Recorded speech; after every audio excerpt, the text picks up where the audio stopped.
Hello বন্ধুরা, তো আজকে ছিল শুক্রবার। তোমরা যখন ব্লগটা দেখছো তখন সকাল পেরিয়ে রাত্রি। আজকে সকালটা কিন্তু খুব সুন্দর ছিল, কারণ বৃষ্টি হয়ে গেছে।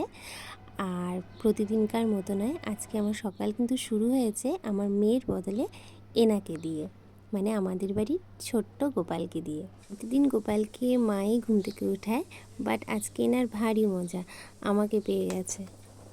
আসলে গোপাল ঠাকুরও এমন সময় ওঠেন যখন আমার মেয়ের পিছনে আমাকে দৌড়াতে হয়, তাই আমারও সকাল সকাল আসার কিন্তু সুযোগ হয় না। আজ যখন সুযোগ পেয়েছি তখন চলেই এসেছি, আর আমি দিয়ে দিয়েছি তাকে তার প্রিয় খাবারটা, চকলেট। সামার ভ্যাকেশনের অত্যাচার, সুইমিং পুল বানিয়েছে বাচ্চার। এই দেখো, পুরো এখান থেকে এতটা জল, এই দেখো, দেখেছো? এই হচ্ছে অবস্থা। এখানে আমি রান্না করছি, আর এখানে ওগুলো করেছে, মানে কিভাবে আমার হাত পা ভাঙার ব্যবস্থা করে রেখেছে। এ ছিল আমার মেয়ের কাণ্ড।